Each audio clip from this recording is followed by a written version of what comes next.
It's time for MacBreak Weekly with Jim Dalrymple, Rene, Ritchie, and Ihnatko.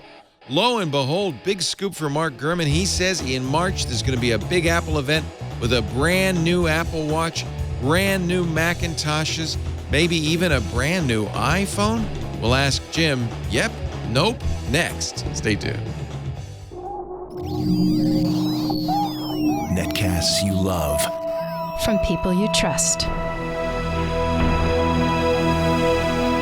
This is Twit. Bandwidth for MacBreak Weekly is provided by CacheFly at CACHEFLY.com. This is MacBreak Weekly, episode 484, recorded Tuesday, December 8th, 2015. Tear this music down. MacBreak Weekly is brought to you by Squarespace. Squarespace is the simplest way to create a beautiful website or cover page for your business, portfolio, or online store. Enter the offer code MacBreak and get 10% off. Squarespace. Build it beautiful. And by lynda.com, the online learning platform with over 3,000 on-demand video courses to help you strengthen your business, technology, and creative skills. For a free 10-day trial, visit lynda.com/MacBreak. That's LYNDA.com/MacBreak. And by Braintree. Looking to set up payments for your business? Braintree gives your app or website a payment solution that accepts just about every payment method with one easy integration. Plus, Braintree will give you the first $50,000 in transactions fee-free. To learn more, visit BraintreePayments.com/MacBreak. It's time for MacBreak Weekly, the show where we cover the latest Apple news. And Ihnatko is here. He's naked under his clothing, but that's okay because he's from the Hayward Fire Department. We know how firemen look under there. I did a podcast for someone from the Hayward Fire Department. Thank you. And thank you again for the hat. It is indeed one of my favorites. It's good. It's good. It's solid. He also does a little reporting for the Chicago Sun-Times from time to time. And sous vides his own turkey. So that's good. That's Rene Ritchie from Montreal. How are you doing, Leo? Good to see you once again, Mr. Ritchie. Yeah, it's unseasonably warm here, so I don't know what to do with myself. It's like we're melting. And formerly from Canada, but now from the South Bay, Mr. Jim Dalrymple of The Loop, loopinsight.com. He went inside today. Yeah, I did. Try so I don't get strafed by those planes. Yeah. It was also, it's a little rainy up here. I don't know about you. Yeah. There, Yeah, it is. Yeah. Well, congratulations, Apple. A battery is born. Apple's first iPhone battery, external battery. What do you guys think? I like it. Jim likes it. I like it. Why do you like it, Jimmy? I have really good luck with iPhone battery. I don't usually find myself in a situation where I'm out of battery, but there are those times when, when I go to NAMM, the music show in LA every January, you go all day, you're working all day, and then, usually at night you can plug in your phone. As long as it lasts the daytime, you're good. But there, then it's time for dinner and, going out afterwards and meeting all kinds of people, in your phone, it will run out regardless of how good your battery is. So having something like this, and huge hours on it too. Yeah. Huge hours. So that's pretty good. I wish they had one for the Plus though. But that's, Plus doesn't really need it. I think, well, I wouldn't mind having it anyway. Yeah. It's time. Yeah, I feel like some people are saying, why doesn't Apple just add extra battery to the iPhone? And I think they did. It's the iPhone 6 Plus. Right. If you want it internal, you get the iPhone 6 Plus. If you want it external, like you don't want it all the time, but you want it there for the conferences, the shows, and you need it, you get this. I saw a lot of people on Twitter making fun of the Humpty Hump. And I can't stop saying Humpty Hump because it sounds great. But almost like the Luke on Yoda's back. But if you look at the traditional cases, like if you look at the Mofis and things like that, everything is a compromise and everything is a decision. And I feel like Apple looked at those and said, well, they're two pieces and we kind of want one piece, and they kind of interfere with cellular and we don't want to do that. And if we just make it a naked battery with a little bit of silicon over it, then what we can do is make a hinge in it so you can easily put it on and take it off without breaking it into two parts, and we can also leave the antenna exposed. We can put some passive antennas in here, so it boosts the cellular signal and doesn't give you the same bar drops. And we can put like a full-on lightning port here, so you can charge it at the same time as you charge the phone. And they sort of made a series of decisions that led it to having this sort of circa 2005 Trio extended battery hump on the back. But I think for some people, that's going to be a better choice. I mean, yeah, and the other good thing is that if you have a dock or an accessory that's designed for the existing silicone case, it's the same profile, so it's supposed to use all those same things too. Oh, so is this basically the silicone case with a hump? With Yoda on its back, yeah. Okay. Pretty much, yeah. Okay. I mean, you have to have there's got to be a hump or a lump or a thickness, because the battery got to go somewhere. Well, other people just smooth it over. They add extra bulk make it a to big, smooth it big over. thing. Yeah, Right. that's a different choice. Yeah. Although Mophie also has more juice in theirs, I think. It's not clear because Apple is not revealing how many milliamp hours this thing has, which is... iFixit, I'll do that. Yeah, but come on, Apple. Just tell people, okay? You tell people how many are in the phone. Why wouldn't you tell people? But anyway, they say it about doubles, which means it's probably roughly the same size as a battery in the 6S, which is what, 2,400 milliamp hours, something like that? 28? I can't remember. Will you get one? Me? I got one for my son. I have a 6S Plus. Plus, I've never run out of battery. I mean, situations like you and NAM, which, by the way, is a very confusing thing to say, but when you're in NAM and you go all day, or I go to CES and I go all day, which is the big difference between Dalrymple and me. He's going to NAM and I'm just going to a consumer show, is that, you don't have the opportunity to plug it in. Travel's another big one for me. I'm going to get up in the morning. I'm going to be traveling. I want to be able to get off the plane and still have phone juice left. There's no gold and no pink, though, Leo. It's so sad. Just two colors. I'm surprised. There's a black, charcoal gray, pardon me, and a white. I got my son... showed me someone on Twitter did a pink version and it did look like a bandage. Yeah, it would. Yeah, I do like it that it's that soft silicone rubber that Apple uses in other places. The phones need to be made more grippy. That's for sure. Yeah. So and they're beautiful cases. I mean, I just love the way they snap. It feels kind of ugly to me. I mean, but I never saw a beautiful battery case. So. I'm with Rene. I'm glad that I blogged about it this morning, saying I'm glad that Apple made a very practical design choice. Because time and time again this year, we've been saying, my God, why didn't they put a clip on the pencil? And why did they put the charging port on the mouse there? And why did they make the Magic Keyboard just so stupidly thin? And I'm glad they just simply said the best solution for this is just to simply add a bump to it. And I know that Craig Hockenberry is going to say, I didn't even know that a battery case could get knocked up. Ho, ho, ha, ha, Craig Hockenberry. But this is the right design choice for us right now. Yeah. It's only surprising they're getting into this market, because they've always seemed to be happy enough to leave this to third parties. But either this is just a product they wanted to design, and sometimes that it's that simple, or they just realized how much money they're leaving on the table by not making this accessory. You get an advantage too, because it's an Apple product. You'll see the batteries, double battery indicators, and and you know that's not going to explode on the charger like like some of the things you buy on eBay. And also, because they took some of the battery out, the battery is smaller because they put the Taptic engine on the iPhone 6S, and it's not as big as iPhone 6S Plus to begin with.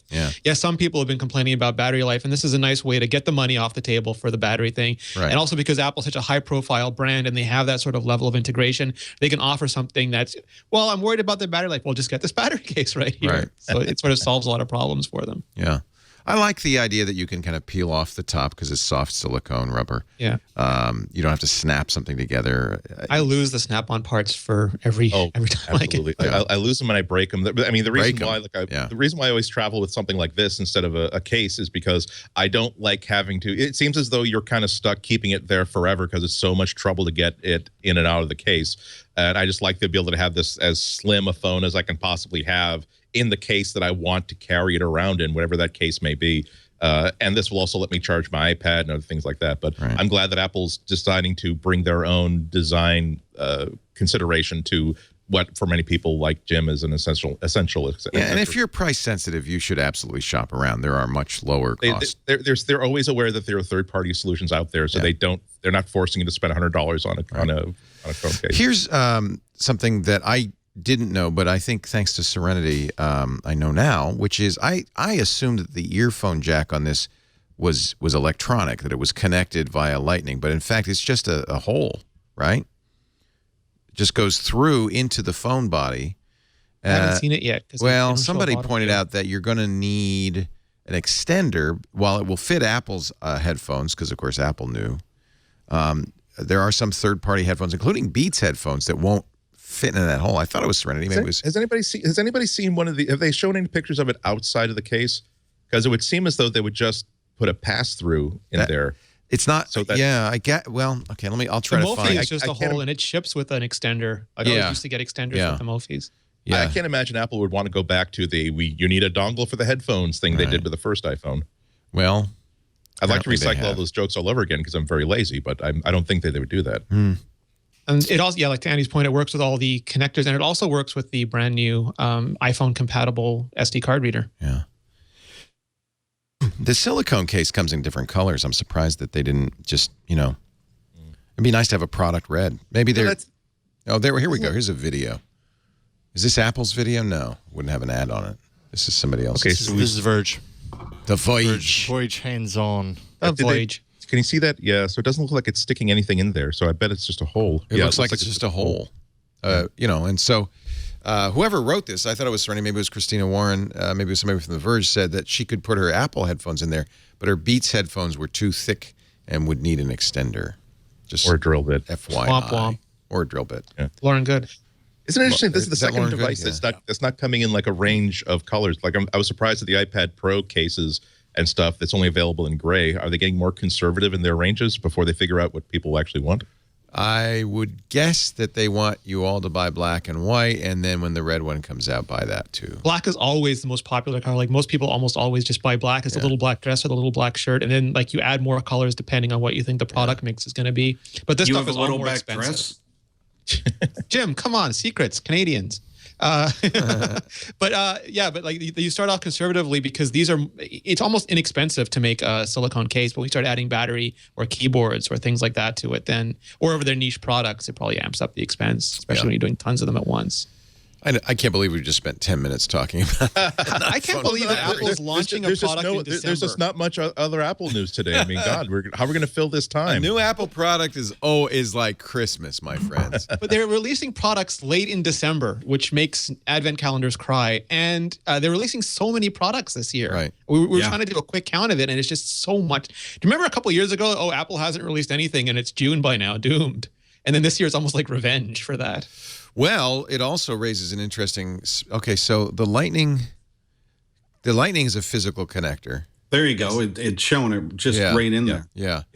But the headphone is just a hole. That's the Mophie. There's the Mophie. So there's one other thing to make note of. That the Mophie gives you a choice of whether you're charging the phone in the Mophie or just the Mophie. This one, you're charging the phone and the case, but it keeps the phone at 100% if the case runs down. So you can always, and I think this is the way I use the Mophie, but it's not necessarily default. If you remove the case, you're guaranteed your phone is at 100%. Whatever. So the case drains first, I guess is what I'm saying. The Mophie you can choose, and so when you charge. If you have enough juice, it'll charge the battery, which then charges. I believe it charges the phone first and then phone case. First. Okay. There's no switch, so there's no. It's going to be interesting to see the teardown, just to see what kind of antennas are there, how many controllers are there. Yeah, and those teardowns make me sad. Well, he's one less case in the world. That's true. They really don't make me as sad as Will It Blend. That makes me sad. That makes me sad too, yeah. That's when I cry. Take a perfectly good iPhone and turn it into carbon dust.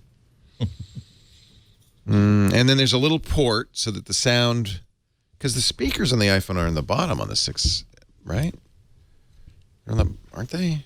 They're on the speakers on the bottom on my 6S Plus. So they've got an acoustic chamber or something. They have something because there's a little. I noticed there's a little port. Well, maybe that's for the mic. I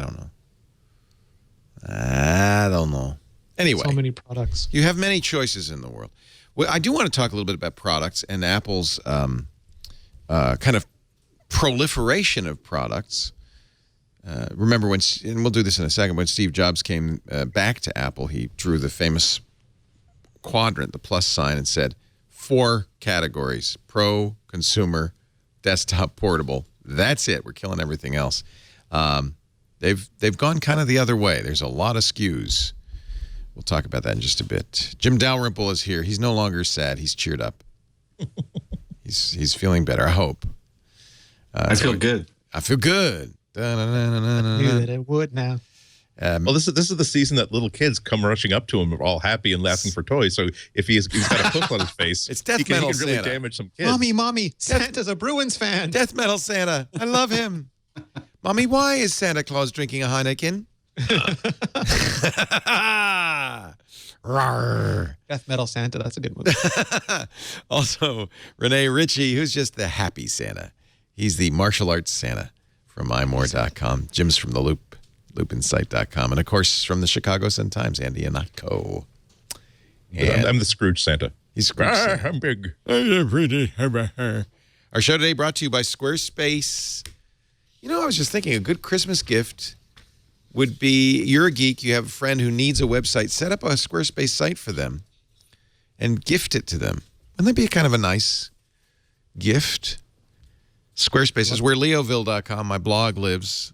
It looks good, I got to say, whether you need a simple cover page or you're a photographer or artist and you need a portfolio. Maybe you want a blog for your business or for yourself. An online store. I use it in my personal blog. I just love it. But it's kind of professional, too, because I use the cover page feature. So if you just go to leoville.com, you just see the cover page and a slideshow of images that you can dig deeper in. I got a calendar in there and all this stuff. Sites look, yeah, there it is. I just love that. I'm just really happy with Squarespace. I put it off for a long time, and I'm sorry I did. Sites look professional. You don't need to be a site designer. I did it all with point and click, no coding required. Of course, if you want to get geeky, there are plenty of customizable settings. See, you can even put an animated GIF in there, which I like. Fonts, colors, page configurations. There's my photo portfolio, which I like. And, I can use the portfolio app on my iPad with my photo portfolio. If you're a photographer, you set up the web page, but the portfolio app lets you go to a bride or a client and say, here's your images. It's really great. All their sites work great on a full-size 27-inch screen or on mobile. That means they're what they call responsive. There's my Audible reading list. It's the last thing I posted up there. So your websites look great on any size device. Don't judge me on my design, though, because I decided to go really simple, really clean. But you can get as fancy as you want. I love Squarespace. Pricing's simple, too. You can get a free custom domain with an annual purchase. So if you need, my site, mygreatsite.com, you can get it. Power your business with Squarespace Commerce. Commerce available in all their templates. It's the only platform that lets you create, manage, and brand your store so that it looks as good as your business. That it has the look and feel of your business. And they have a basic plan or an advanced plan, so your business can grow as you need more. Plus, they have incredible 24/7 customer support. So if you're a restaurant, a musician, are you getting married? Squarespace is for you. And what a great gift. You can go to squarespace.com, click Get Started. You could set up a site for somebody for nothing and then gift it to them. You've paid nothing. Well, you put your time in, you design something. It's, you know what? It's kind of like a handmade gift. It's great. Start your free trial with no credit card required. Squarespace.com. Make sure you use the promo code MacBreak. When you sign up, you get 10% off. And, of course, show your support for the show. Squarespace, I didn't use MacBreak when I signed up, so could you just... what the heck? You do it, would you? Squarespace.com. Offer code MacBreak to get 10% off. We're talking Apple. You using an F and done? Jason Clanthus, you use Squarespace too? Yeah. We'll use you next time. We'll try to, because it's fun, because I like to try to bring sites down. Of course, you can't with Squarespace. Ford Sync car owners, this is really good news. They're going to get Apple Siri Eyes free. This is an update to existing Sync owners. I didn't even know you could do that. Ford announced this. It's called a Siri Eyes free update. That means Sync vehicles dating back to 2011. That's more than 5 million cars. As soon as you get in the car with your iPhone, you can start using Siri to make and receive phone calls, listen to music, get driving directions, check calendar appointments via voice commands. I'm sad I traded in my Mustang now. That's really nice. I didn't even know you could do that. This is kind of an interesting. The update is tricky, depending on which Ford you have. You might have to download it inside, put it on a USB drive, and then plug it into your car. I guess it's not that tricky. Are those for the ones that do run the Microsoft embedded, or that don't run the Microsoft? They do, embedded? right? They do? Sync is based on Microsoft Car. I thought they were moving off of. They Microsoft. are. Okay. In fact, they're going to do CarPlay at some point, but this is pre-CarPlay. This goes back 4 years. Awesome. Yeah. Yeah, actually, it reflects Apple's pre-CarPlay strategy. Oh yeah. Before didn't they announce the Siri component way before CarPlay? Oh, interesting.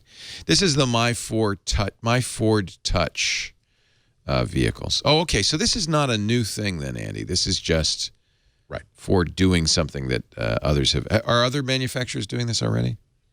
Yeah, there's just been a limited number of cars that have supported that one feature. It's kind of old school stuff. There was a time when there's so many half-arsed versions of Android compatibility and Siri and Apple compatibility. It wasn't until Android for the car and Apple and iOS for the car came out that they finally had a real strategy for actually APIs and broadcasting stuff to the stuff. It was almost all hardware before that. Cool. Actually, it kind of backs up this other story about Apple Maps. Apparently, it is completely dominant now. Of course, it's the default on an iPhone. So so is Apple Music, though. So yeah. So I mean, it may be that people would choose Google if it's built in and free. Yeah, so and Siri does it automatically. And also remember that anytime someone makes a request that requires a map, by default it goes to Apple Maps. So all right, never mind. Which is not to say that Apple Maps hasn't made incredible jumps in the past year alone. Yeah. But before anybody was waving a flag, saying, "You see, we've brought the beast of Google Maps to its knees." Yeah. Like, no, you haven't. You just put a hamburger stand like closer to someone's house than the really, really good restaurants that are off the highway. Yeah. You made it unmaddening enough that people no longer just avoid it. Exactly. You instead they all you had to do was turn it from a poke in the eye for the sharp stick to a poke in the eye with a blunt stick, and that's all you need to do. I'm drunk. I'm using Apple Maps. Mr. Frederick, if you want to use that as the title slide for the next, by all means, a poke in the eye with a blunt stick. Blunt eye trauma. It's an improvement. I thought Apple Maps for me it worked from the very beginning. I mean, there was some funky map imagery and things like that, but actual maps worked pretty well for me right from the start. And it really depended where you are. Like of course you're in Silicon Valley, it's going to work really well. The two things for me is that it didn't have as good if I typed something in that was at all fuzzy, it couldn't resolve it the way Google Maps did. Like it couldn't do search widening and spelling mistakes and nearest neighbor anywhere nearly as well as Google. And then it could take me to the block where the thing is, but it wasn't as good at showing exactly where the entrance was and where it was in a structure. So it could get me most of the way there. But then at some point, Google, at least where I live, took out street names and would just give you, took out exit numbers and would just give you street names. And in Quebec, that's non-functional because every exit has like 19 different streets associated with it. So I went back to using Apple Maps, and it's been good enough that I don't think I've even downloaded Google Maps on the iPhone. Really? Wow. Yeah. I mean, they're all terrible. I mean, we were driving back from Ottawa, me and a friend of mine, and I was using Apple Maps and he was using Google Maps, and neither of them knew when there was spontaneous construction. Yeah. And Google told me to do a U-turn over a bridge, and Apple Maps told me to go the wrong way. And it was just, I'm just looking at this going, but we're in the future, fellas. Come on. Yeah. That's hard. It's really hard to do. What they're doing a hard job. Is very difficult, and things change fast. And they've redone the whole Golden Gate Bridge approach in San Francisco. And I tried a couple of different maps to see who was up to date. And fortunately, it's funny, my car was most up to date because it uses Google Earth for its map input. And so it had actual pictures of the way it was supposed to look. But I've also gone off-roading on Google. Yeah, that's Maps. That's fun. I didn't care about burning the bandwidth on my phone when I moved back down here because the exit off the highway to get here was like an exit that they just finished building like a year or something earlier, and I just enjoyed just like plowing through trees and people's backyards on my phone. Yeah. I just enjoy that every single time. So fun. I know how you. The worst part is how helpless. Like I was driving and I saw them closing a street. So fair enough. The Maps app don't know it yet, but I had to not use that entrance. But then every single map app just wanted me to circle the block going back to that entrance over and over again. And I tried going further out. They wanted, and like I was helpless. I had no idea where I was anymore. I've no longer got anything but these Maps apps. That's why you go to Waze. I mean, it's just spot on every single time. Because it's crowdsourced, right? It's crowdsourced, based both immediately people saying, hey, I can't take that exit, or there's a crash right here. And also people who, after working with the Map Creator app, they develop a reputation. The algorithm says, if this person right here, right now, today is telling us that this exit is going to be closed for the next 2 weeks, let's assume that this exit is closed for the next 2 weeks. Yeah. And so the updates just happen it just immediately. What's the status of Apple Maps in public transport? They're slowly adding that, right? I don't know if they've announced any new cities, though, have they? Not in a while. Yeah, it really is coming. Every single city has a big announcement. They just added Boston fairly recently. The directions are okay, but I expect it to get better. Really, the thing to understand is that whenever you look at something like Google Maps, you're seeing 15 years worth of experience. And a lot of that is just in observing how people are using the app and thinking, oh, we had no idea that people were going to use it this way. Let's make that easier.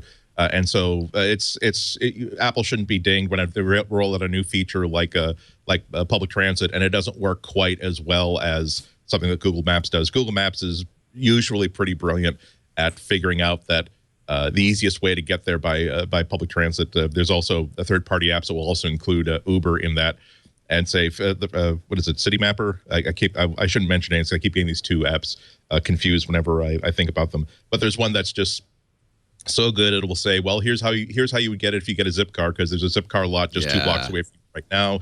If you don't mind walking a half a mile, you can go here. It's going to be one of these companies is going to get bought by somebody, and that's going to make it the default app for a lot of users. One of the issues, I think, is that that city governments in some cases decided, oh, we're going to hold on to this information which frankly belongs to the public. We're going to hold on to this information and make money by licensing it, or make our own app, and that's really fiefdoms. That's why okay. China. There's 300 Chinese cities because they have a central authority that governs the usage of all of them, and a central repository that has all the data in the same format. Where almost every other country, it's every single municipal fiefdom has their own ownership of it and format for it, and way that they will and will not let it be used. Yeah, that's a shame. Yeah, it's City. I think it's City Mapper that really does a great job. I use that in London, and as you say, Andy, It's fantastic. It'll tell you how to get anywhere 4 different ways. Yeah, I mean, I'm amazed at how it's some of this seems so simple too. Really, all I want is whenever I go into the city, I'm always starting from this commuter rail station. I'm always getting off at Back Bay Station. I just need this app to say, okay, if he's not within 20 miles of Back Bay Station, I bet he's home. So I'm going to tell him, anytime he taps his button, I'm going to tell him when the next train to Back Bay is. And anytime I'm in the city, oh, well, he's not close to home, I'm going to tell him when the next train home is. And it seems to me like an obvious thing, but people who look at millions of commuters instead of just me have a different attitude about it. I'm still angry that the MBTA commuter rail app, every single time I have to punch in the name of the station and then tell it it's a weekday, and then yes, I want to go inbound, and every single time I'm thinking, this is stuff. There are sensors on this computer. This isn't a PDF. You should be able to figure this out. That really is. Do you use Jim? As much as you like Apple Maps, you'll use something like City Mapper if you're somewhere. If I'm somewhere like in England and things like that, But the majority of the time, I'll tell you, I use Apple Maps. Yeah. It's there. I find it very accurate, and it gives me good directions. And, usually, depending on where you're going, it'll give you 2 or 3 different routes. And, you pick the one that's best, and away you go. I do like its integration into the watch, too. Does Google Maps do that? I can't, on the watch? It alerts, but it's not the same level. It's not. Yeah. So you see that it buzzes you and it says turn left. I mean, it's really integrating with the Maps app, not just with the notification system. But that's where Apple kind of excels at things. Is that level of integration where you can do things from your watch or from your phone, and it kind of it integrates back and forth between the two. That's really great. Actually, I do want to talk about in a little bit the Above Avalon Dan's post about the grand unified theory of Apple products, because that links into this, and I'm sure you guys have an opinion. We talked on Sunday about it on Twit with Jason Snell, and I'm just curious. I'm sure you've read it. But as long as we're talking about the watch, is Mark Gurman right? A simple yep or nope will do.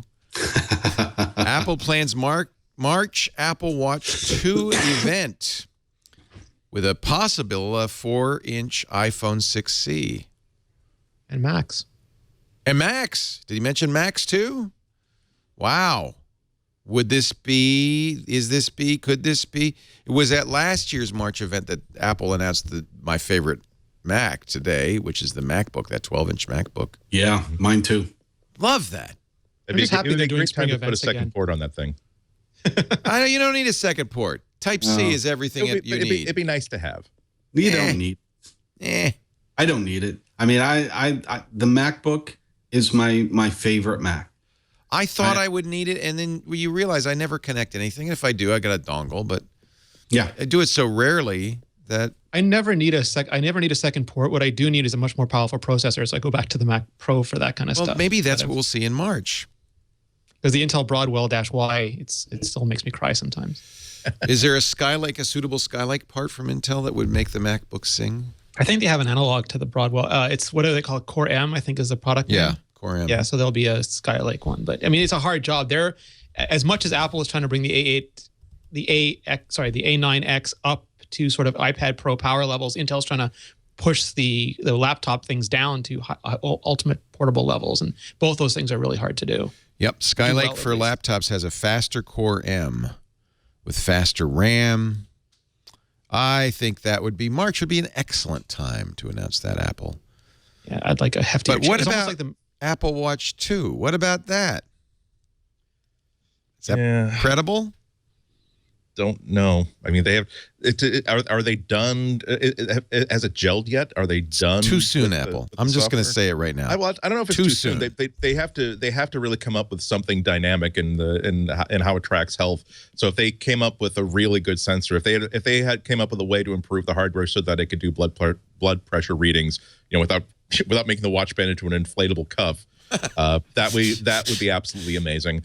You're right. It's hard to think of what you could do to make this an S2 computer on a chip. I think would be nice, just because there's still the App Store is still really hard. I think even Apple doesn't really know what apps on a watch means yet, let alone developers. Well, you're right. With WatchOS 2, I thought apps are going to just pop up and they still go spin. No, it's still hugely resource. It's hugely power and performance constrained because it's a tiny, tiny little thing. And looking at this, I mean, people say Apple just wants thinness. They're willing to go thick if they need to fit stuff into it. I mean, that thing is just chock full of processor and battery as much as they could spare, and it's not enough. And maybe an S2 computer on a chip would improve performance. But I'd rather see just there's a lot of ideas in the original watch that is a communications thing. I don't get those anymore. I like the sketches. I never get them anymore. So is that really what people want to do on their watch? Are the apps the way they are now, the analog to iPhone apps? Is that really what people want to do? So I could see better hardware, because Apple can always make better hardware. The march of technology always goes forward. They always have better chipsets, always have slightly better tricks to get more out of battery life. As long as I can keep using my bands, I think honestly the bands, and now I have a bigger investment in those than the stupid case. So I'd be happy just to swap. That's a good point. You don't care. You're Mr. Band Man. Well, I mean, that would be harder if I had to rebuy those bands. Ouch. If I could just get a new case and use it with those bands, that greatly lowers the impact on me. So I could absolutely see that. But WatchOS 3, I think, to me, is a much bigger question than watch hardware too. Well, and I think we need to really decide what it is we want the watch to do. And I don't think a lot of people really know that yet. For me, the watch works well as it is because I use it for fitness tracking and directions and music. I use Siri a lot on my watch. And, to me, that works really well. I don't know if I would really use full-fledged apps on my watch. I don't even use glances that much, to be honest. Yeah. So sorry, go ahead. I'm sorry. There's a lot of things that I do on my watch, and the way that it integrates with the iPhone is perfectly fine with me. I haven't seen or heard of, a killer app that would make me say, okay, this is going to be so great that it can be a full app on its own. Excel, just like the early days of Mac. Yeah, right. Yeah. I'm looking more forward to watchOS 3. And I'm looking forward to seeing Apple was in a real jam with the first, oh, not jam, I'm sorry. They didn't have the same opportunities they had with a watch that they had with the iPad and with notebooks and with the phones. They don't have the ability to observe other people who had made even successful products and saying, well, here's how people are using these things. Here is the things they're complaining about this, the BlackBerry phone. Here's things that we can fix. And here's how we can carve out our own space. They really had to say, no, there is no such example of a really successful smartwatch before. So it's down to what do we think should work. And I think that leads to a design where they have to put out a lot of ideas that they personally believe in very strongly, but they're not going to know whether people are taking them up until they get information back. They watch people and see what people are using. Just like Rene said, I can't remember the last time that I even heard of somebody sending sketches. The send your heartbeat thing is a very beautiful demo, and it doesn't get in the way if you don't use it, but I don't see people using that. Glimpses never really worked for me very well. I don't know what the glimpse is, and the glimpse is never there when I need it. I mean, I've switched back now that my SIM is in my my Nexus 5, so now I'm back to using Android Wear full time, and I'm just remembering over the past just 4 days that isn't it great when you just turn your wrist and there's the information that you want right now that you turn your watch to get right there. I had a meeting at 3 p.m. yesterday. That's why I was in town, and a half hour before the meeting, I'm saying, well, I should probably start walking there. I think I'm about 5 blocks away. And literally, as I turn my watch, because I'm about to do a Google search or whatever, as soon as I turned my watch, a new card arrived with, here's your appointment. It's 30 minutes away. Here is the address. Tap this button to get onto Google Maps. And I'm like, that's all I want. Think ahead for me. And I'm not suggesting that that's exactly the way all watches should do it, but it's an example of one successful way to do it. And I think that Apple's going to be refining their view of who's using it and how they're what's really speaking to them about the watch. I get that. I made a dinner reservation the other day, and all of a sudden, in both the Siri search page and my watch, a thing came up saying traffic is dense, leave earlier. It's just I don't get them consistently the way that they work on Google now, and I don't know what's causing that. But that stuff is all there. It just needs to be acted on better, I think. I'm kind of worried, although I guess there's a benefit to it, that we're really rapidly entering a world where you pick a side. If you're Google, you have to be all Google. And you'll have a Pixel C, you'll have an Android Wear watch, you'll have a Nexus, you'll have, I don't know if you'll have a Chromebook, but everything else will be Google. If you're Apple, it's just really, you're not going to use it. You can't use Android Wear very well. I mean, you can use it, but not very well. You got to pick a side now. And you've always Google anywhere though, can't you? It's gotten less and less cooperative. And I see Google I feel like Google's now more and more a second-class citizen on iOS. Not to go on a tangent, but can you imagine a world where Google decided they didn't need to compete in smartphones and they just concentrated fully on making that Star Trek system in the cloud and for every device, and there was just fabulous, incredible Google services on Windows and on iOS and no competing hardware devices? That would be a fascinating world to live in. Yeah. Well, are they doing that now? The only really weird thing they're doing is shutting out Windows Phone.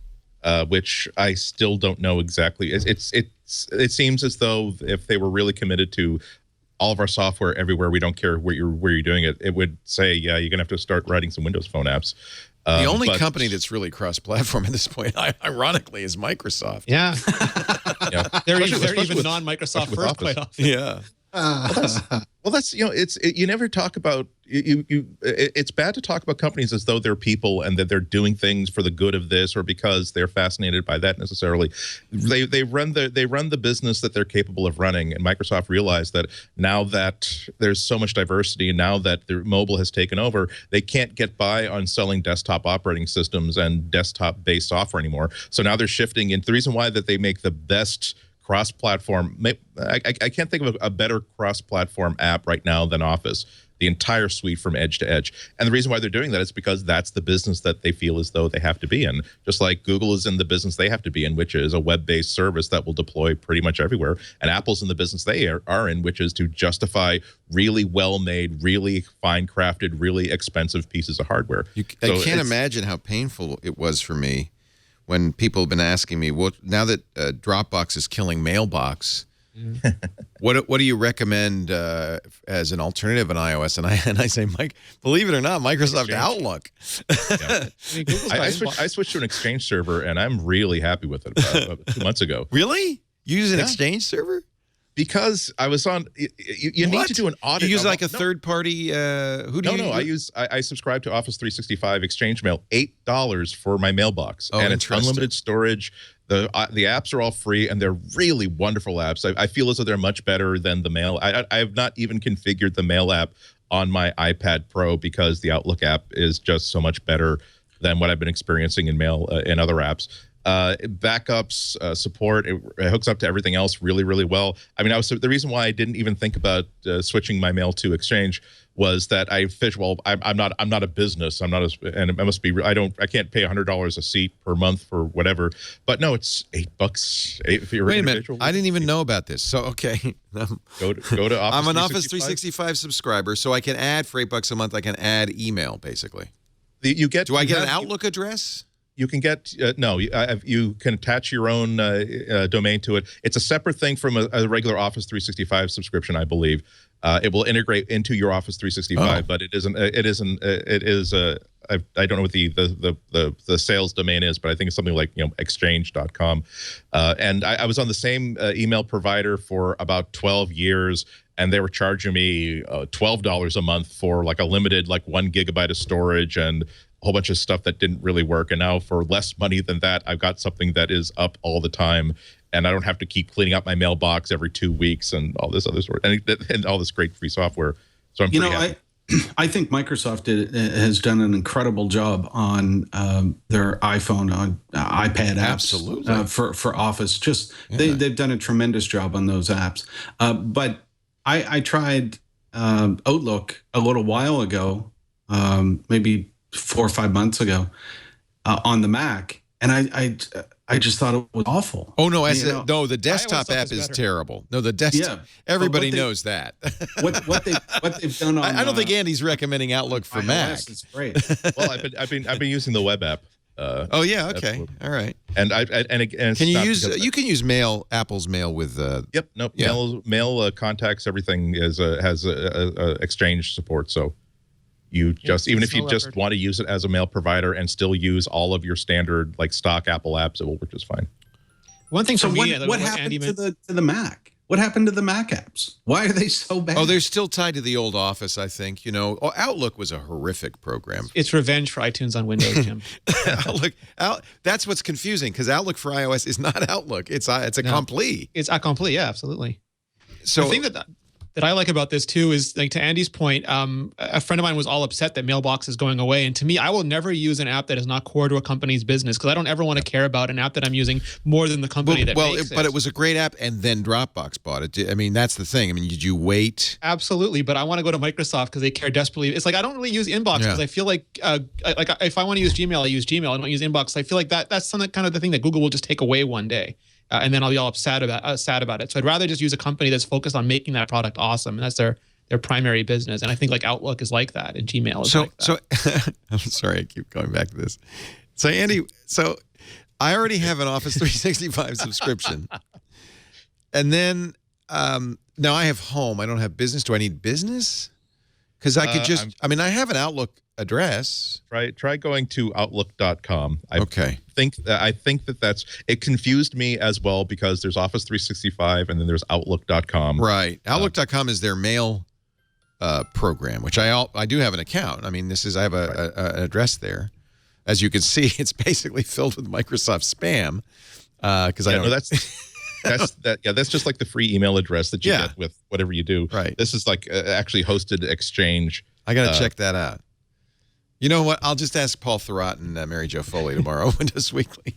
Yeah, it was between. I can't remember the other one, but there's another really nicely. I'm sorry they can't come up with that. I'd have to open up my Evernote. But there's another super popular third party mail hosting system that's been around for years and years and years. I've been using Fastmail and IMAP, but I think it was Fastmail. Yeah, I love Fastmail. It was really a coin toss, and the thing that I could have gone either way, and what flipped the coin was, number one, I'd never used Exchange before, and I thought it would be a good learning experience for people, because I have no experience with it. And also, one of the most intense email users that I know is my friend Dave Nanian, who does Super Duper, the backup utility, and he does all of his customer service emails personally, and it's always people who are saying, I downloaded your free app and I can't figure out how to back up my thing. And he's been on vacation and keeping up with hundreds and hundreds and hundreds of emails a day, and he uses Exchange as his hosted mail service. And I thought, well, if he's not only a consistent email wherever he is, but if him having to process intensely that volume of email every day, and he's happy with Exchange, I'm going to at least give it a try, and I've been very happy with it. I'm going to try it. I just found it, so it's a little bit. It's thanks to the chat room. It is a business product. It's $4 per user per month Exchange Online, so it's basically hosted email. Yep. $4? I got ripped off. I think I must have two addresses. Yeah. No, I don't want to talk to a Microsoft specialist. I'm busy right now. It's kind of sad though that there's stupid game services and movie services that I pay more for a month than the backbone of my entire business, which is my inbox. Well, I'm mostly looking for just a better way to handle it. Email is such Gmail and Fastmail. I just, oh my God. That pop-up you got, I was trying to upgrade my internet and something else the other day, and it wouldn't let me do it online. I had to talk to a representative. Sorry. And I found out why. It's because they want to upsell. And if I just buy something, there's no upsell. Of course. Try. You don't know. You don't know in Canada. You don't know Comcast. Try to do anything at Comcast. Oh my God. One thing I'd like to say, because I know that people are listening. The good thing about signing up for this is that you can, if I already had a self-hosted domain. For my email, so I kept that. Yeah. So when you first sign up, they will give you Josh Schmengi Outlook whatever Big Bang path through the Microsoft service. So you can keep the brand new email address. Don't give it out to any people, but use it to basically shake down the service. For the first week, I couldn't send email because it was a new virtualized mail server, and it took a couple of days before the other mail systems to trust it as not a source of spam. It took another couple of days for another thing to shake out. It learns. It has a great feature called Clutter, where it watches which emails. Not only does it process junk, and it processes it very well, but it notices that eBay shipping notifications and Amazon shipping notifications, they're not junk mail, but I notice that Andy doesn't tend to open these. So I'm going to periodically take that stuff that I know that he doesn't look at. I'm just going to move it into the clutter box. So that's not deleted. It's still there, but it won't be taking up his attention in the inbox. And it takes a while for it to learn that sort of stuff. So after a couple of weeks, when all of the disasters that could happen have stopped, that's when I finally switched over my MX records to the new Outlook inbox, and it's like I said, I've been very happy with it. I agree, it's very good. You use it too, Jim? I did use it. I used it and then I switched phones, and it was just a matter of getting set up quickly, and then I didn't set it up. Yeah. What do you guys recommend since Dropbox is dumping mailbox? And by the way, as somebody Proteus says in the chat room, Dropbox was looking ahead. They hinted they believe email is dead and there are better solutions. Slack. Messaging, like Slack, messaging-based solutions. But email may be dead, but I'm still getting an awful lot of it. It's the old Johnny Carson joke. When you what did he say? When you die, your hair and fingernails continue to grow, but email tends to drop off. But I feel like for now, I need a good email server and a good email client on iOS. I bet you, I'm going to guess you guys just use Apple's own mail client. But what do you use, Jim? Oh, I use Apple Mail. Yeah. Yeah. Yeah. On iOS as well. Oh, yeah. How about you, Rene? Yeah, I use Mail.app primarily because I have Apple Mail, Google Mail, and a couple other email accounts, and it gives me an integrated inbox for all of that. Like the unified inbox is just the best way my brain knows how to keep track of mail. Right. Yeah, me too. And how about you, Andy? I do have Apple Mail. I do keep it for unified inbox. I am looking for other solutions that I know that I believe might be as good, but I haven't tried them yet. But when it comes to, I already have a system that puts everything that I need to know about into a special address. and that's what I mostly spend my time looking at. Outlook is good for that sort of stuff, but I'm not saying that the mail app is useless. On the desktop, it's what I'm used to. It does work very, very effectively, and it's been a couple of years since it's screwed up on me or made me think that I was archiving 10,000 messages when I was actually deleting them from the server, as I watched and screamed in horror. So it's not terrible. I do think that the iOS apps that Microsoft provides for Outlook are much better. There's just so many more features that I like. Just the ability to all the times that I've had to say to myself, oh, that's a really good email, but I'm standing on a platform waiting for a train. I need 5 seconds of clear thought. I will schedule this to be reminded of this, to reply to it in 4 hours' time. And it's just easier just to triage my mailbox that way. It's stuff that mail app on iOS could do, but doesn't yet. So there's hope. Well, Apple does that with a lot of its apps, though. I mean, it makes a basic functional app with sometimes some advanced features. But they leave a lot of room for third parties to come out with new ideas and new ways to do things. And I think that's good. It's good for Apple to do that. I mean, Calendar is a perfect example of that because you have Fantastical and you have other calendaring apps that do more advanced things.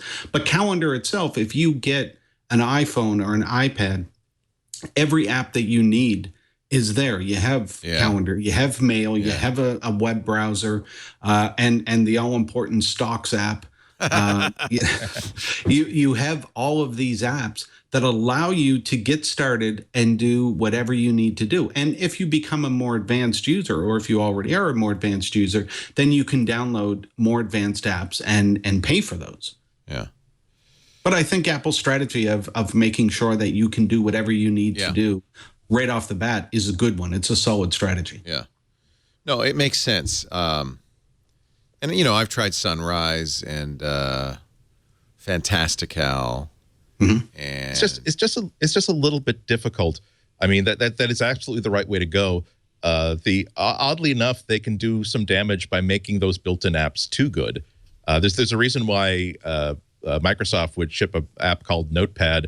It's a big deal that for a while that it could do boldface and italics instead of being a plain text editor, because once you start shipping like a really full-featured mail client or a really, really full-featured calendar app, you're kind of discouraging other developers from creating your own mail app. As we were just talking, the default app is going to be sticky in people's minds and sticky on people's desktops. That's going to be the thing that they're going to just go for mail. And if they're not aware that they can do better, for their particular needs, they might be able to do better than the stock iOS app. They're not going to go looking for an app, and then there's a problem of trying to charge them more than 89 cents for it. So it must be a balancing act. There must be a whole bunch of I imagine there's a whole bunch of things on the whiteboard inside in Cupertino about stuff they would like to do, but they don't want to take for their own purposes, for their own sanity. They don't want to devote the time and resources to adding a whole lot of next level features to a free stock product when they have so many resources that they can only so many resources for the entire project. And also part of their thinking must be that we can't just say there is no reason for anybody ever to buy a third-party email app or calendar app because we're going to give you the best one that's available. Let's take a break. Come back with more. Jim Dalrymple's here from The Loop, loopinsight.com. Andy Ihnatko. Okay, maybe I spoke too soon. Andy. Jim was here. I knocked him unconscious with my wisdom. Jim, when do you have to take off, by the way? When do you have to take off, Jim? 1 o'clock. Okay, we got half an hour. And then Andy Ihnatko from the Chicago Sun-Times and Rene Ritchie from the iMore folks. Our show today brought to you by lynda.com. I know you love to learn. You're a learner. Yeah, face it. Okay, don't deny it. You listen to these shows because you want to learn. You probably, you got a big brain. You probably read books even. But have you experienced lynda.com yet? This is like the place for learners. Over 3,000 on-demand video courses to help you build your business, your technology, your creative skills. And what's great is when you join lynda.com, you pay one flat rate every month, or you can get a yearly plan. And by doing that, you don't have to declare a major. You get everything, all the courses. So you can just take a little bit here, a little bit there, take a full course somewhere else. They do have certificates so that you can prove, that you've completed the course, things like that. I love it for, my hobbies. I have a couple of hobbies. I like to code. They got great stuff on coding. Really amazing stuff on coding, including Swift. And I know a lot of you with the new announcement are very interested in Swift. And I like to take pictures. I love photography. And it's great for that, too. If you're interested in photography, they've got iPhone and iPad photography with iOS 9. That's a whole course. Oh, program. This is an awesome course. Todd Perkins, Programming for Non-Programmers with Swift on iOS 9. Creating cards, calendars, and books with photos for OS 10. Courses on performance tuning your Canon digital SLR. This is how granular they can get, or Nikon D5500, but also larger, subjects like the Photos Tools Weekly, which I love, the Burt Monroy's Pixel Playground. And I'm never going to be a Photoshop guy like Burt Monroy. I know it, but I still love, there's my buddy Ben Long looking sharp out there, learning to be a better photographer. But I love Pixel Playground. Bert, right now, he's working on, this week is about, it's like a kiosk in New York City, how you can create an amazing, he makes photorealistic Photoshop paintings, and you learn techniques in Photoshop that just blow your mind. The DIY photographer, that's Joseph Lanashki, he does a great job, too, using, stuff you have around the house, low-cost tricks and techniques to make your photography better. It's just, you go there, and even if you have just a few minutes, if you're going to be on a plane, you can download the tutorials and watch them, including access to your to their stuff on Android or iOS. They have transcripts. It's just like, it feels like you're going to college. It's just great. What is it? He's making a billboard here. I love this. So cool. Don't get me started. I won't watch. Lynda.com/MacBreak. Lynda.com/MacBreak. 10 days free, so you can see everything that's there. You don't have to pick a subject. Just browse it all. LYNDA.com/MacBreak. We thank them so much for their support of MacBreak Weekly. They do a great job. Did you guys read this Above Avalon post? The grand unified theory of Apple products. He's basing it on a Tim Cook interview. No, I'm sorry, Phil Schiller interview with Stephen Levy that didn't get a lot of attention, but Schiller said something that kind of got Dan thinking. He says he took the opportunity to discuss a new way of thinking about the Apple product line, and I found it to be most revealing from a strategic perspective. Instead of describing how each product has a new, unique role in our lives, which most companies do, here's how you would use it, or simply placing Apple's entire product category on the same spectrum with an Apple Watch here, all the way to the iMac there, Schiller gave each product a job.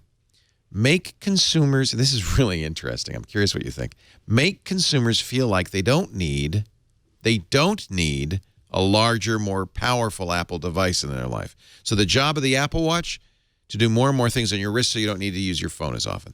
The job of the phone, to do more and more things so that maybe you don't need your iPad. The job of the iPad is to be so powerful and capable you never need a notebook. The job of the notebook, to make it so you never need a desktop. And what's the job of the desktop? Its job is to challenge what we think a computer can do, the iMac in particular. Notice he doesn't mention the Mac Pro. They seem to be saying that there's nothing above the Mac Pro, so there's no reason to ever buy a Mac Pro. Never buy a Mac Pro. The job of the iMac is to challenge what we think a computer can do. And by the way, I think it does this really well. And do things no computer's ever done before, be more and more powerful and capable, so that we need a desktop. We need a desktop because of its capabilities. Because if all it's doing is competing with the notebook and being thinner and lighter, then it doesn't need to exist. What do you think? This is an interesting way to think about Apple's product line.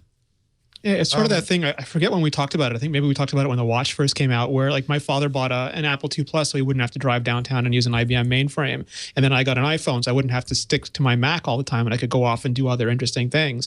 And then you get an Apple Watch so you don't have to pull your iPhone out of the pocket. And each one can't do as much as the one that came before, but it can do certain frequent, brief, important tasks better than the thing that came before. And that gives them sort of that important role why you'd be willing to add something else to our portfolio. And over time, they get more and more capable. And now on an iPhone or an iPad, you can do many more Mac-y things. But at the same time, the Mac gets more and more powerful, so you can do things that you never could do before. I think that's sort of like the beneficial cycle that Apple gets from their integrated approach. It is really a device spectrum and not a set of unique products that sort of self-compete for their own businesses. Yeah. Yeah, I mean, we've always, I think forever we've been talking about like the, George Carlin place for the routine that I place for my stuff, about how the house is just a big pile of your stuff with a cover on it, and then you go to travel to Hawaii, so you got to make a smaller version of your stuff. And then you get to the hotel, and your friend in Maui says, "Hey, why don't you stay with him?" Now you got to make an even smaller version of your stuff, and it's always been sort of like that. I think I don't disagree with what he's saying. I think it's a little bit more subtle than that. I think it's more like they understand that there's so many. Their audience is so big now, and their needs are so unpredictable that it's not in their best interest to say that here's your default Mac, which is the MacBook Pro, and if you want something that's really, really light, get yourself a MacBook Air. And if you just need mobile apps, just get an iPad. Really, it's best for them to say, here's what we sell, and we're going to sell a lot of different things. We're going to sell 3 different sizes of iPads, 4 if you include the iPhone Plus, and if you look at all these 4, decide which one of them really speaks to you, that seems to be, this is exactly what I need and what I want. Great, because you're exactly who we designed it for. You're brilliant because we had exactly the uses that you have in mind for you. And of course, that's going to be different for every person. I mean, with the iPad Pro, I appreciate so many people who, when I've been tweeting pictures every now and then of, I've got my Kensington and my Logitech keyboard, my little stand, and my iPad Pro. Absolutely love it. I was riding on the train back and forth yesterday. And lots of people saying that, well, it seems like it would be simpler just to have a MacBook. And it's, well, no, I've been able to buy 13-inch MacBook Airs for several years now, but none of them spoke to me as a solution to any problem that I had, whereas the iPad Pro is a very specific solution to a specific problem that I had. And I think that's the sort of stuff we're looking at. Instead of making that grid of, we have mobile, we have desktop, we have professional, we have, instead of that 2x2 grid they used to do, it's going to be, here is a constellation of stuff. We're going to not make more stuff than we can really produce and sell, but we're going to try to make more than a few things, and we're going to basically let people come in, try things on, and decide which one works for them. Yeah, I mean, it's a change. In fact, he points out that over the last 4 years, Apple has doubled its product line from 12 models to more than 24. And when you're talking SKUs, of course, because of all the finishes and so forth, it's considerably more than that. And that is a departure for Apple. But Apple has incredibly improved its, its production lines, its abilities to create this stuff. Yeah, you have to add addressable markets if you want to grow. Yeah, I guess, huh? Yeah. All right. It's a worth reading. AboveAvalon.com if you want to. The artist formerly known as Sammy the Walrus. Is that who it is? Yeah, it's Neil Seibart. He was known as Sammy the Walrus on Twitter for a long time. Okay. He was an anonymous Wall Street insider, and then he came out and did this site, which is terrific. Sammy the Walrus. This is what he thinks, Neil Seibart. We all need names like that. Jimmy the Beard, Sammy the Walrus. Jimmy the Beard.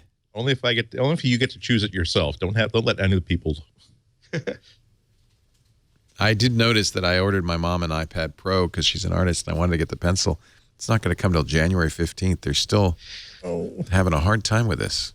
There was a stack at Best Buy and I grabbed an additional one. I know. I saw three whole ones at the Apple Store. I should have bought one extra. Maybe I'll send her mine until she gets it. I think that's the nicest thing you can possibly do. If I ever see an Apple Pencil available for sale anywhere, I will buy it. Not even just for myself, because I know for a fact that I can find at least 17 people that would love to take it off my hands. It's so strange. Why are they form of currency? They're putting them in the stores, but they're back ordering them like crazy. Yeah, it's separate. It's separate supplies. They always want to make sure that people aren't disappointed. So they set aside some for online delivery and some for retail, so that people who go to stores aren't just told to go and order it. And then you'll never get it. By the way, we never really decided, is Apple going to announce, I never heard a yep or a nope. Is Apple going to announce a new watch in March? It's so new and exciting, Leo. There's no product cycle for watch yet. It's a brand new thing. We just don't know. They do it yearly, and even the iPads now, they're playing with it. Like the iPad Air didn't get updated this fall. It's going to take longer than I was convinced it'd be 2 years before they do a new watch. I really was. I think that all depends on what the original plan was for the watch. I mean, we know that they're always, 3 to 5 years ahead. So, they could have already been there and known right. You know, and not knowing what the product cycle is, but guessing that it would be a yearly.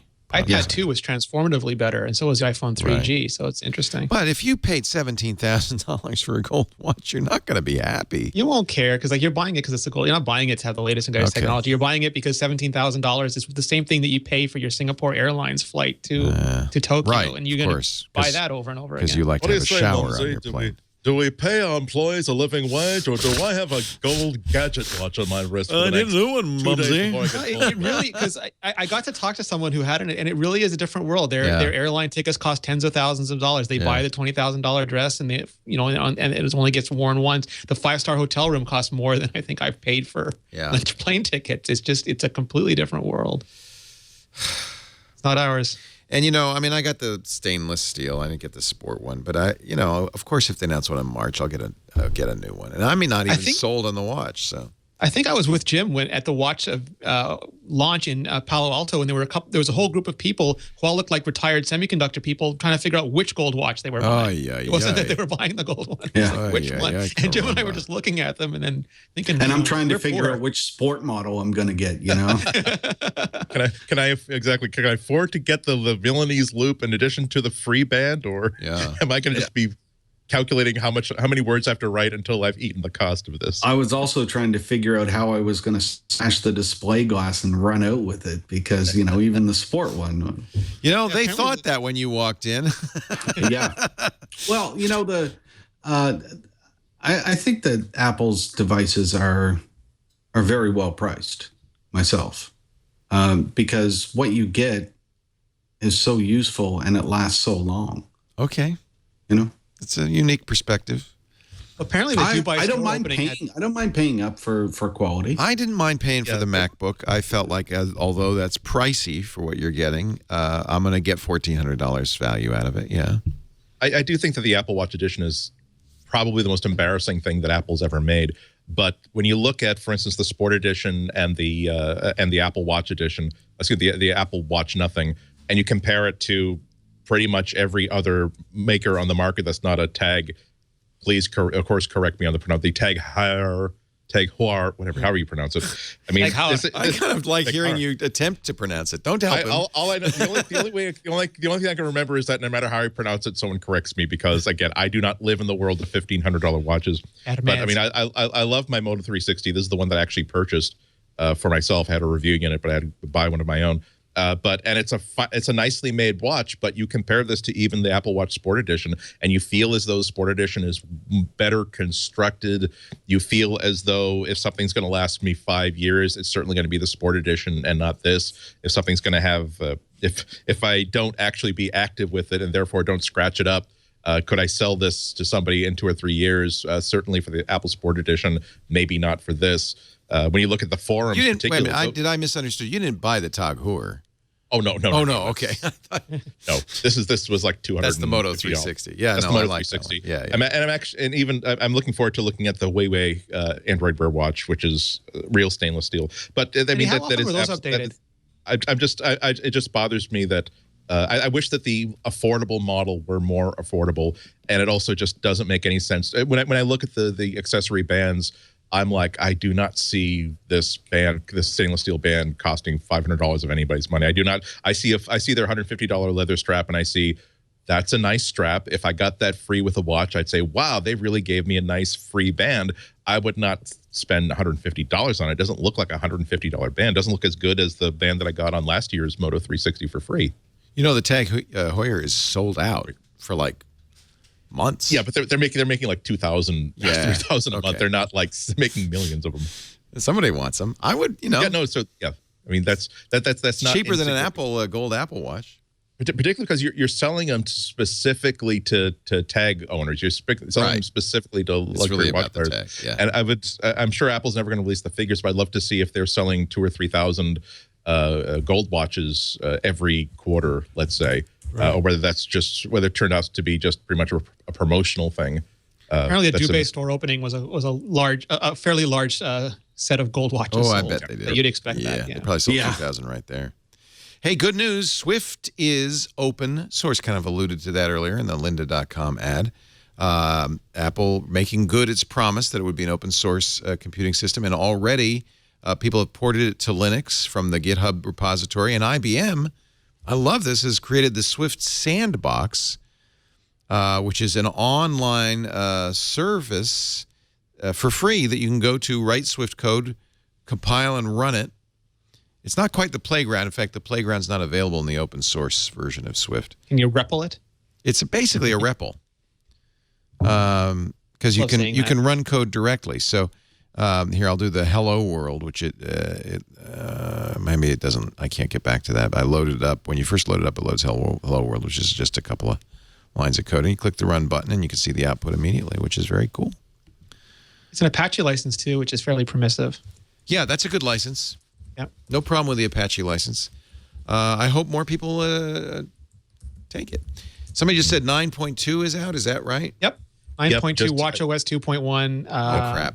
OS 10, tvOS, 10.11.2. Everything dropped like about a half hour before tvOS showtime. 9.1. I was typing in updates to the show notes like 5 minutes after 2 o'clock and trying to figure out. What's your thoughts on this? Should we do it? Is it safe? I don't know if it's safe, but they've added a whole bunch of stuff that people have been expecting for a long time, like on tvOS. Now, for instance, the remote apps work fine, so now you can control it from your iPhone. For people who are frustrated with how difficult it is to keep typing in passwords, you can. There's no Bluetooth support for keyboards, but you can use the on-screen keyboard now in the remote app, of course, because now the remote app is compatible. They added stuff like you can Siri voice search for music on TV on the TV is now enabled. On iOS, one of the nicest things I've been waiting for a long time for Apple Music is they now, if there is a song or a track or playlist that is on your device, you get a little phone icon with a checkbox next to that list item to tell you visually this song is actually on your device. It's not streaming from the cloud. Thank God. So if you board a plane with it, you are not going to be listening to in-air entertainment channel 3. Yeah. And it's easier to add to create playlists. A lot of really nice little refinements, and most of them are of the how come you didn't ship with this? It's very, very welcome improvement. How big is it? I did mine during the show. It turned out fine. I had no problems with it. It seems like it's coming very fast, and it's not very big. Because I already downloaded it. I mean, that's took a few minutes over Wi-Fi for me. Yeah, but I think I wish I could find the size. I don't think they say it. Usually I can find that somewhere. It shows it usually on the first screen. I don't know yeah, it's not right now. But I don't think it's like a gigabyte. Apple should be embarrassed about music. Mm. Yeah, 272 megabytes. 272 megabytes. It's tiny. Yeah. So it's a vector. It's a delta. Delta, yeah. WatchOS. What's new there? Bug fixes and language support, particularly for languages that don't go from left to right. They've also added Siri support for, again, languages that aren't Western languages.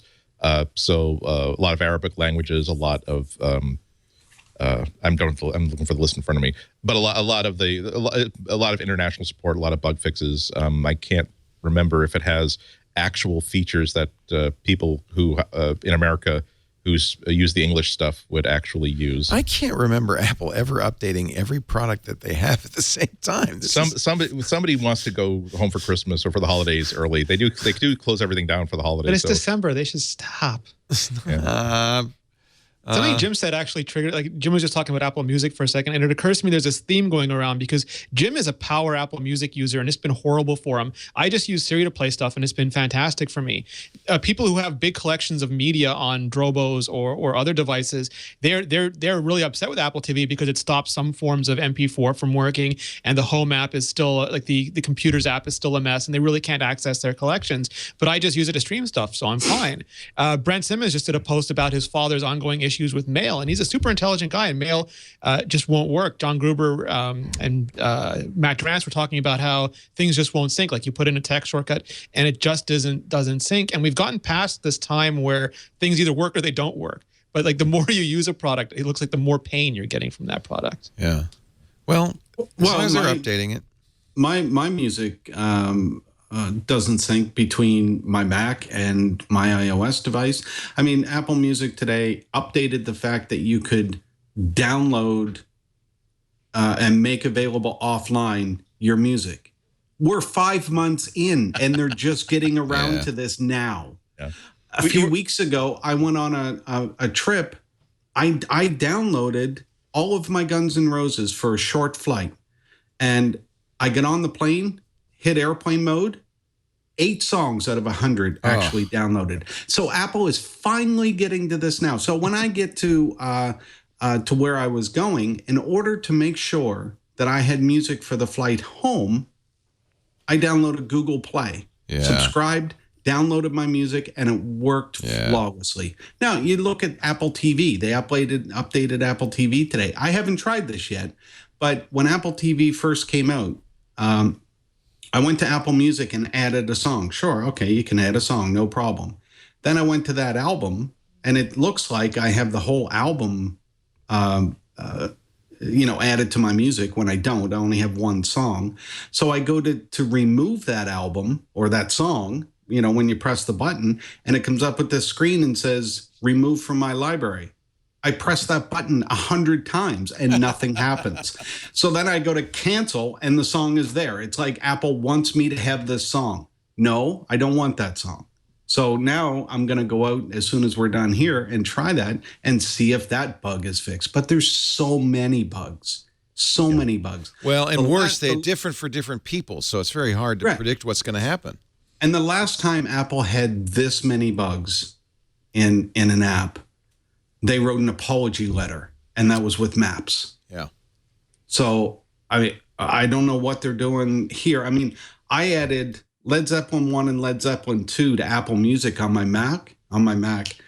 It changed the names of them to Led Zeppelin Mothership, both of them, both albums, even though they're different albums. But on my iOS devices, they were still Led Zeppelin 1 and 2. What? I thought that my accounts synced. I thought that the Mac and iOS talk to each other. We're the same. Yeah. Apparently they don't. Yeah. I'm very angry with Apple Music just because I care so much about my music, and I believe in Apple. I believe that what they do is I think that they do great things. They innovate. What they've done with Apple Music is not innovation. They're playing catch up, and they're not even doing it right. And I'm guessing that the fact that they've increased the match limit on Apple iTunes Match to 100,000 tracks is not going to change your. I don't care about. I want them to fix the problems. Yeah, make it work. And I want them to stick 100 tracks right. Yeah. Get 10 tracks right. I mean, we're 5 months into this, and I can't even add music to the library. And keep in mind that I'm not asking Apple Music to do anything that Apple didn't tell me it could do. I'm not saying that Apple should do this great, wonderful thing that it can't do. They told me it could do this. I'm just asking it to do it, and it can't. Yeah, and it seems symptomatic of a larger sync problem. I have text replacement shortcuts on my iPhone, on my Mac. They're mostly the same. I just installed my iPad Pro. I look and the text replacements are empty, and there's no button that says resync them. There's no, like, sometimes if you go to iCloud and you re-authenticate, it'll re-kick all the sync services, but not always. And I don't know how to do it otherwise. So there's this, and the big joke is that Apple's never been good at cloud services, but at a certain point, it can't be a joke anymore. It has to be something that they're deadly serious on a cultural level with fixing, and things that you're not good at culturally are super hard to fix. It feels as though when Apple built iCloud, they used like inferior counterfeit Chinese steel, and because the entire thing has been built from this thing, it means that they can't ever fix it without tearing it down and starting all over again. Well, do it. Tear it down. Very sad thing. Yeah. Tear it down. No, they had to. Mr. Cook, tear this music down. I would be very, very pleased if Apple did that. They simply said that we appreciate we've got a very serious problem here.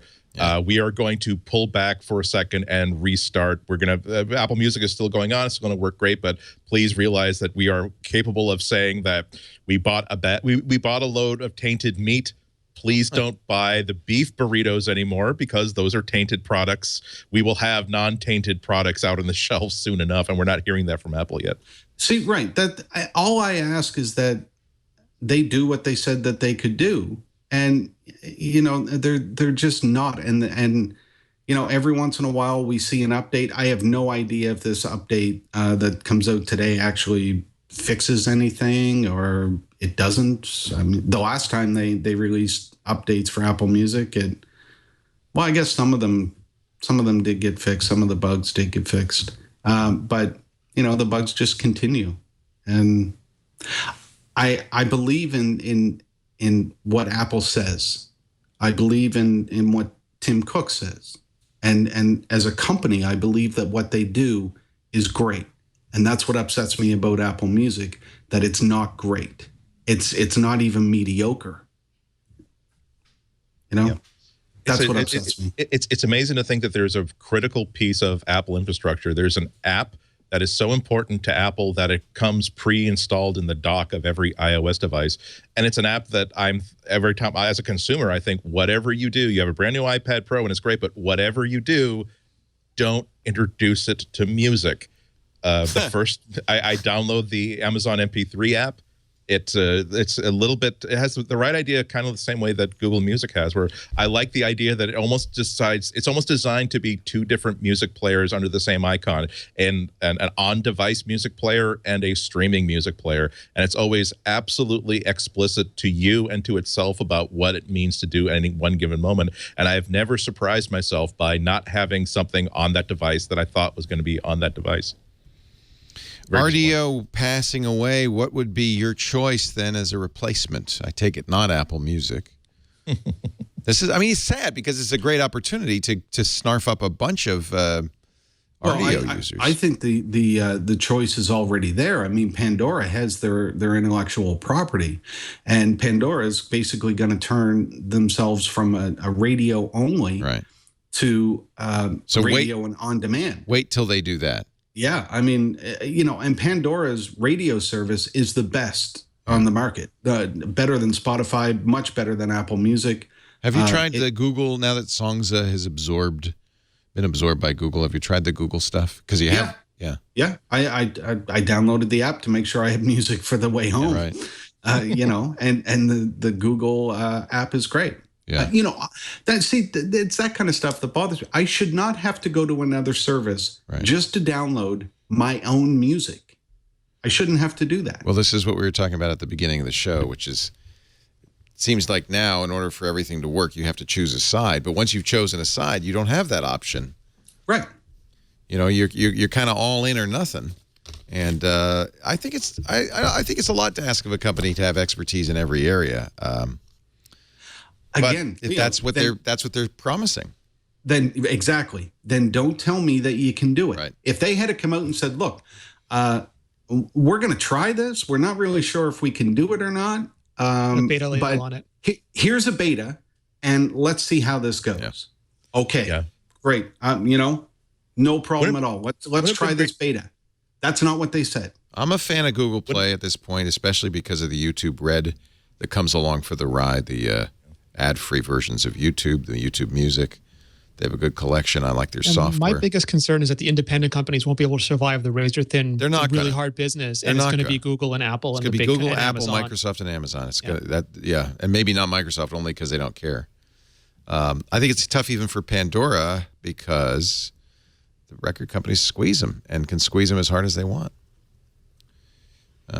I like Spotify a lot. I would be sad if Spotify could not make a living. But I just Spotify's the biggest at this point. Yeah, they're the guys. But they have no other money to help them defray costs of crazy music. Right, exactly. Ask Michael Roberts, the founder of MP3.com, what the music industry is willing to do. Let's take a little break. We want to get Jim out of here in a timely fashion. Our show today brought to you by Braintree. Braintree, it makes payments easy. They have licked it. They started originally as a web e-commerce solution, moved to mobile very early on, and now they are the #1 for mobile payments. They make mobile payments fast, easy, seamless. It's almost magical. In fact, because you've used it. What? You say, Leo, I don't remember using Braintree. Oh, yes, you did. Have you ever used an Uber? Yeah. That payment system, you get out of the car and everything's handled. That's Braintree. Lyft, same thing. Airbnb, ever paid for anything there? Yep, same thing. Hotels Tonight, Braintree. GitHub is Braintree. Now, if you're a developer and you've not used GitHub, well, I don't know. I'm presuming that somewhere you've used Braintree. How about Pinterest's Buyable Pins? That's Braintree. What's great about Braintree is they make it easy for the people using your app to give you money. Now, that's what you want. You don't want them to, you want them to be comfortable. You want it to be the experience to be transparent, and you want your customers to be able to use any form of payment they want. Apple Pay, Android Pay, PayPal, Venmo, credit cards, Bitcoin. Yes, Bitcoin. And if some other way to pay comes along, Braintree will support that too. For you, fast payouts, continuous support, superior fraud protection. You'll see fewer abandoned carts, more sales with Braintree. Best in class mobile checkout experience. And it scales right along with you from your first dollar to your billionth. It's a full stack payment solution. Easy integration for you. Cross-platform in every way. It's the best. Go try it. They have a sandbox. BraintreePayments.com/MacBreak. And as a little incentive, your first $50,000 in transactions will be fee-free as long as you go to BraintreePayments.com/MacBreak. Picks of the week. Let's start with you, Jim Dalrymple. Okay. I am going to pick this week Stone Temple Pilots. Oh, yes, of course. We have to. Because Scott Weiland died this week. Such a sad story. I'm sure you read the Rolling Stone letter from his ex. Yeah, it's so sad. I love Scott. I think he's an incredible talent, was an incredible talent. So Stone Temple Pilots, Velvet Revolver, and Scott. It's interesting because he was always reinventing himself. So that's the era you think represents him best. But I mean, he was so talented as a songwriter. I know. And no matter who he was with, I mean, with the Pilots, STP had some amazing songs over the years. But then, in 2 albums with Velvet Revolver, it just amazing stuff. So if you haven't heard either of those, of course, Velvet Revolver is with Slash.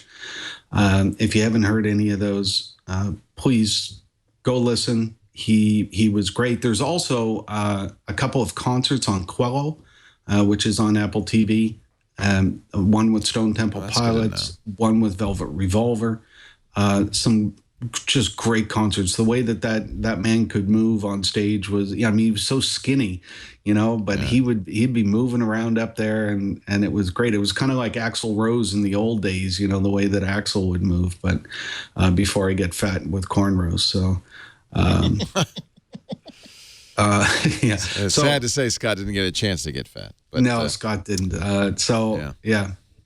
Good pick. I like it. Scott Weiland, any of the eras, but the supergroup era was, I have to say, interesting. Great music, and you've heard all of his. You've actually heard a lot of it on the radio, even though he didn't have a huge number of hits.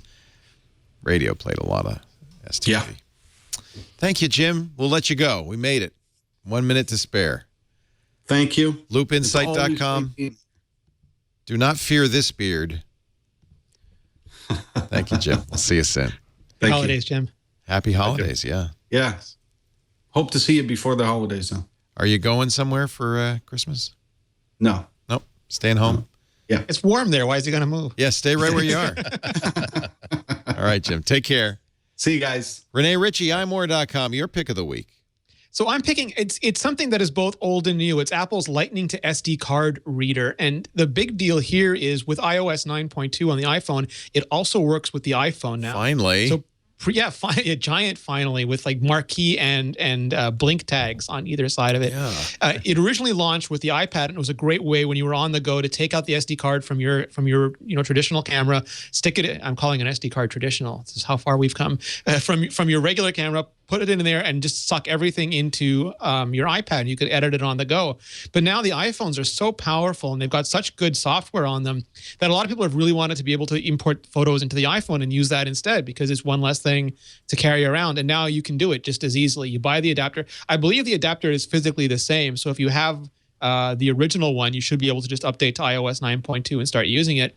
And you put it in there, pull movies off, pull photos off, bring them into your iPhone, use them in iMovie, process them in Photos or Google's Photos, or everyone who's got Photos is the same name of their product now.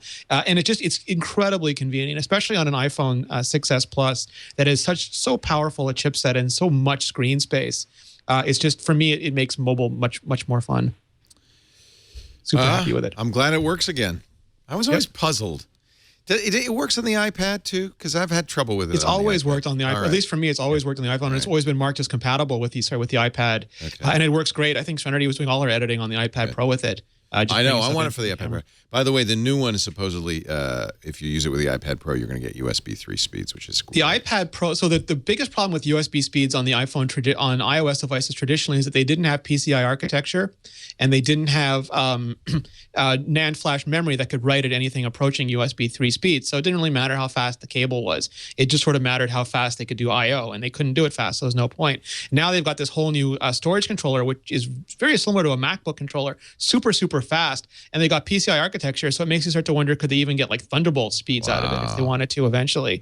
But yeah, for sure, all they need now is the Lightning cable is still USB 2. So we need a physical Lightning cable that's USB 3, and we should be very happy. But they do make an SD card reader now that gives you that full speed. So pick when you get. I might get a new one. In other words, it's worth getting a new one. Yep, it says right in the description, it supports data transfer up to USB 3 speeds on iPad Pro, up to USB 2 speeds on everything else. Although I suspect the new iPhones could be driven faster. We'll have to find out. Mr. Ihnatko, your pick of the week.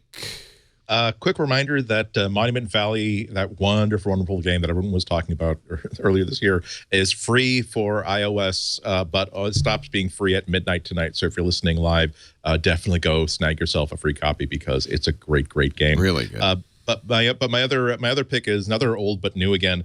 It's Notability for the iPad, which has been around for the iPad for a long time. I've just never really liked it because there's never been a good thing for my hand to take notes in. The way I take notes is by it's a really fast conduit between my brain and my hand, and if there's a lag between the pencil and the pen and the screen, or if things are not working the way, and I'm manipulating an object instead of just doing a free flow of ideas. But the pencil is so fast that, as a matter of fact, the last thing I did before writing my iPad review was actually write out. Look at that. Because I had so many ideas, and the first draft was breaking down into about 7,000 words, and I knew that was way too long for what I wanted to do. And the only way to simplify it was to put the draft aside, use the analog portion of my brain, and then just remember what I wanted to say, write it out like that. And the great thing about taking notes is that, like you can see, it's not all like bullet item text. Sometimes you remember writing something later on, as you remember something earlier, and sometimes there are different ways of describing things. And you're also taking notes on a sheet of 8.5 by 11 paper. And so it was I solved all those editing problems like in about 15 minutes of just writing 2 pages of notes on what I want to say and how I want to say it. And it really is remarkable. I've been using it a lot over the past week, just for that reason. And it's just a good indication, a good demonstration of here's what happens when you take an existing app. You don't have to. It's updated, of course, for iOS 9. It's not as though it's the old app, but when you just put it in a larger form factor and add a pencil to it, for some people, it just becomes a transformative new app. Absolutely lovely, and it's not just for handwritten notes. It can also, as you're in a meeting, it can record all the noise in the room while you're taking notes, so that you will have like a full recording of what people are talking about, plus the notes that you were taking. You can export stuff. You can import color. You can import pictures. You can have photos in this notebook. As I say, the Notes app for that Apple ships is good. Evernote is really good. This is the app that really tries to be a sheet of paper that you put ink on, and it's the most successful of all the ones that I tried. So best $6 I spent. Good. Yeah, I own it, but I'm just downloading it now again. Does OmniGraphel support the pencil? What other kind of design and note and mind? I would love a mind mapping app that supported the pencil.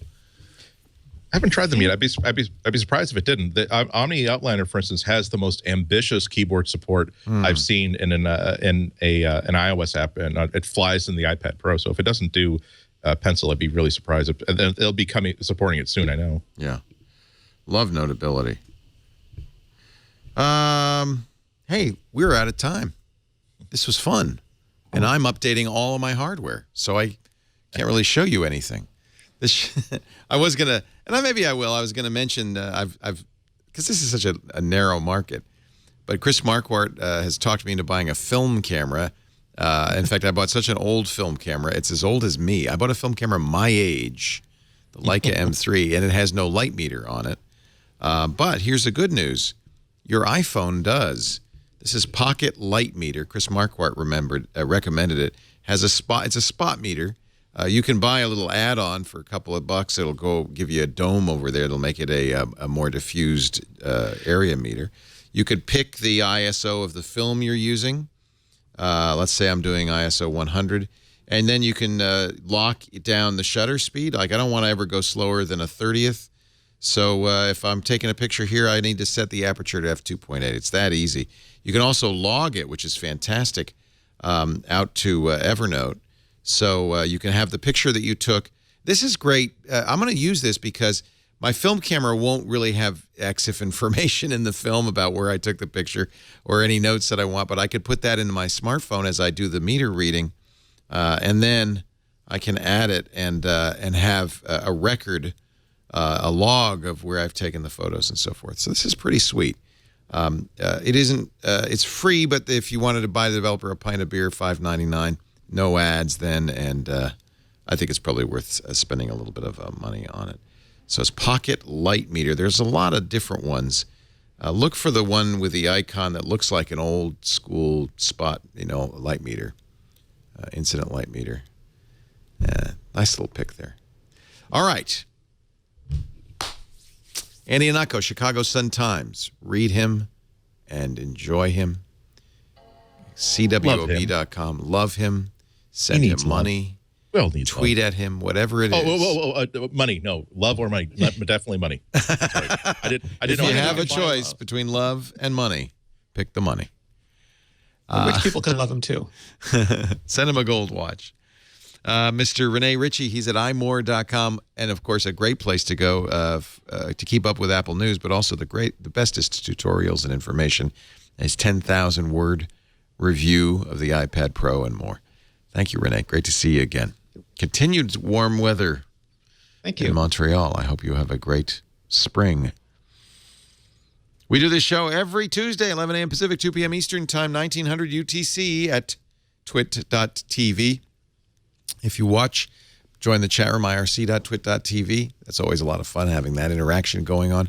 If you can't be here in person, though, you can always get on-demand audio and video, either one, at twit.tv/mbw, or go watch it on youtube.com/MacBreakWeekly, or subscribe in iTunes or Overcast or Stitcher, or use the TV apps. There's 4 of them now on Apple TV. Thank you to our independent developers. Roku.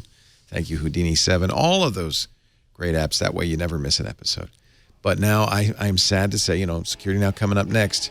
But you have to go back to work because break time is over. Bye-bye.